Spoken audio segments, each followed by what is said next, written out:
Hi everyone, in this video I will show you how to make this clay coil pot. I will also show you how to paint it with glazes to get this effect.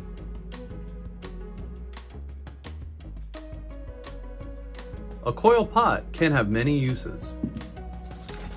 It could hold your crayons. You can put your spare change in it. You could keep your keys in it. It could be a candy dish. It can be used to grow a plant, like this succulent. When using clay in my classroom, I give each student a large piece of cardboard to work on. This helps keep the tables a lot cleaner. You could also use a piece of board, like this. Another suggestion might be covering the surface area with a large piece of paper so that the table doesn't get dirty. You will also need some clay. I'm using this gray clay right now. It turns white after firing. I store it in baggies, and before I close the bag, I like to spray a little bit of water in there to keep it moist so it doesn't dry out. Gloves are a great option if you don't want to get your hands dirty with the clay. You'll need a cup of water and some carving tools. I like to use some of these wooden sticks that they're pointed on one end and flat on the other. Some plastic carving tools, some that are curved, some that are flat edged. Toothbrush makes some nice texture on your clay projects. Brushes are always good to have to smooth out any cracks.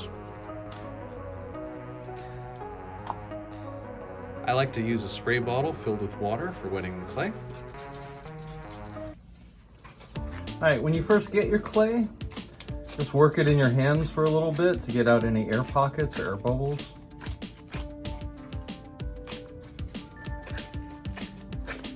Air bubbles will cause the project to explode, so you don't want any of those in your clay.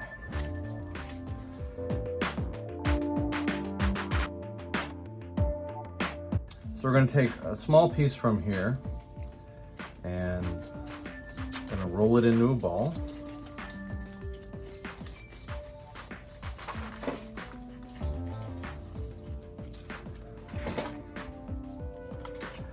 Once I have the ball, then I'm going to flatten it.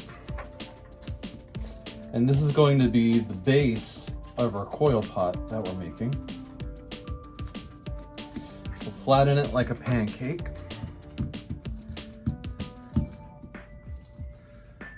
Take your water and smooth out any cracks.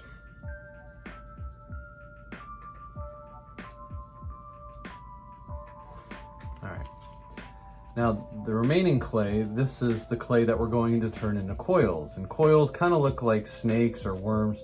So you're going to take the clay and you just kind of roll it like this. Let me move this out of the way. You can roll it on your table like this. So we're trying to make a long cylinder with the clay.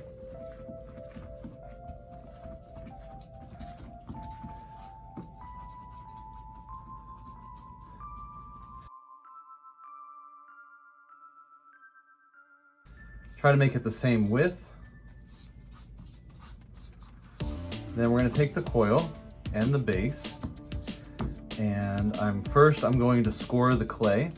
So take a pointed tool like this wooden stick, if you have one, and all around the circumference of my circle, I'm going to make little scratch lines like this. This will help the clay, the two pieces, stick together better.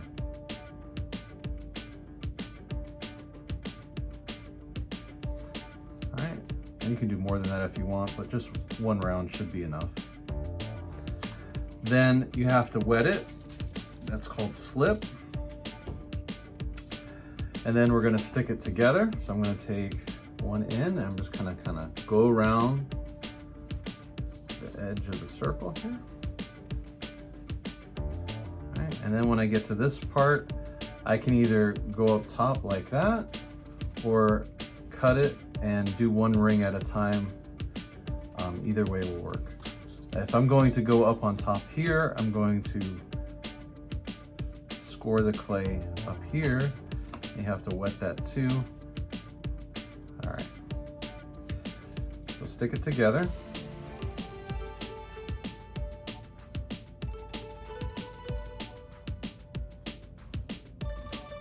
Then you have to take another tool and smooth out the inside so that it really stays together.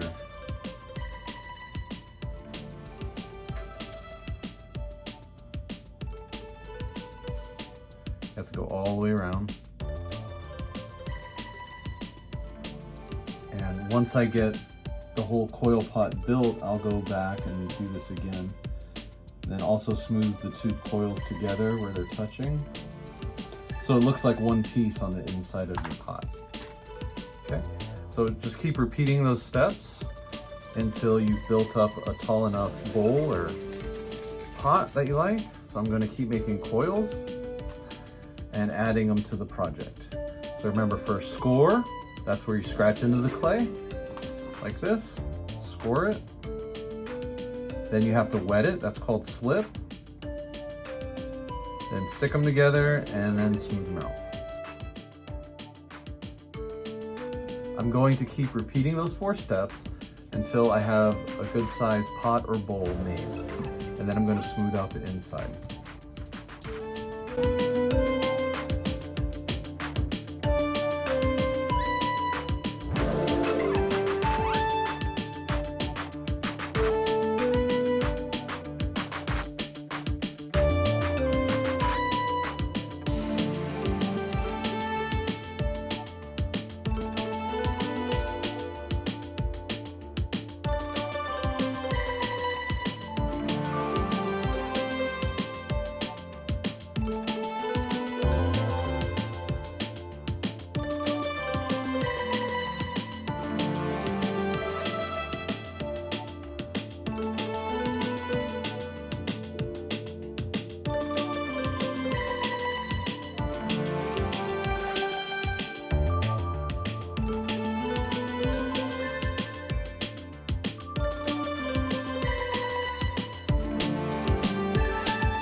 So now I'm going to take my carving tool and some water in my fingers and smooth out the inside part of the coil pot.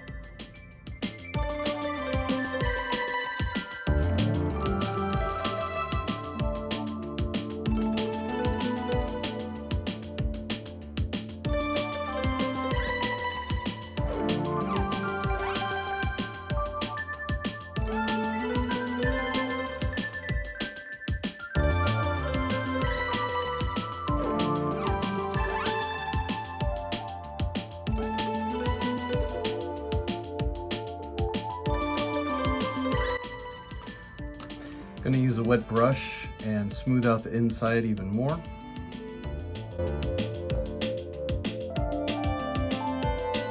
So there's my coil pot. You don't have to make it that tall. I think I'm going to go back and smooth out some of the rings, some of the coils. I'll write my name on the bottom.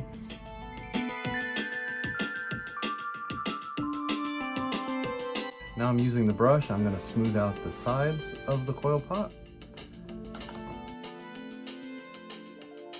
You still want to see the coils, so I'm just smoothing out any cracks that might be on the coils.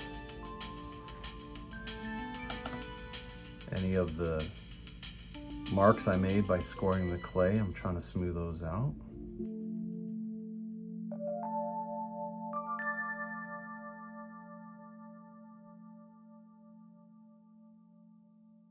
cracks as the project dry. They will get bigger and cause the project to break apart.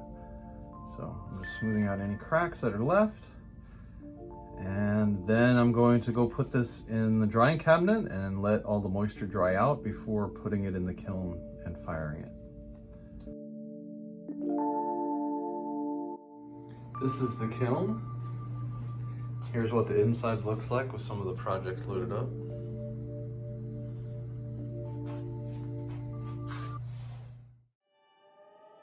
You will need various colors of glaze to paint onto your clay project. These glazes are non-toxic, lead-free, and food safe. And 2 coats work really well, and you can fire it at a cone of 4 in your kiln.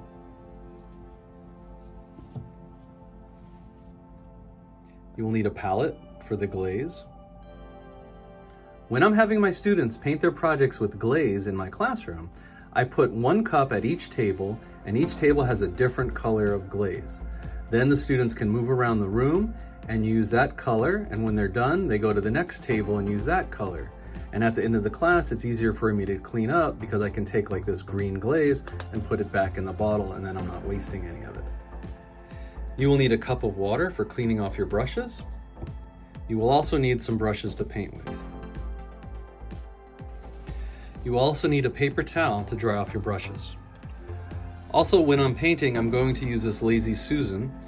This spins around, and then it's easy for me to get to all sides of the clay project. Here's my coil pot. It has been fired in the kiln, and now it has turned white, and it is hard like a rock. I'm going to use 2 coats of glaze on this. I'm going to paint the inside and the outside.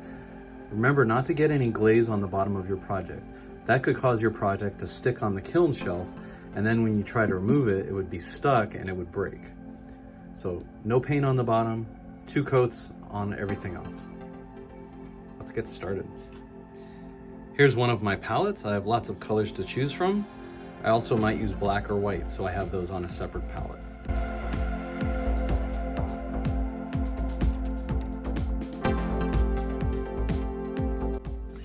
I'm going to flip it upside down so I can get the bottom part easier.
I'm done painting my coil pot. I did a rainbow on the sides, and then on the inside I painted it black, and then at the top I put the paint on really thick so that it would drip down, and I thought that would make a cool effect.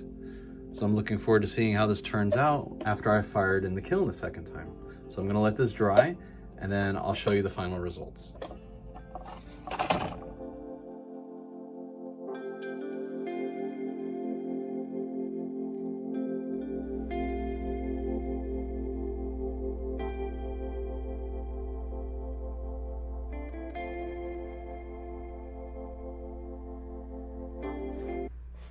Here's the coil pot finished. All of the colors are much brighter now. The glaze has become shiny. I love the black drip that I added here. I think it looks really cool. Thanks for watching. I hope you enjoyed this lesson. Please check out my other videos. Leave a like and subscribe. See you guys next time.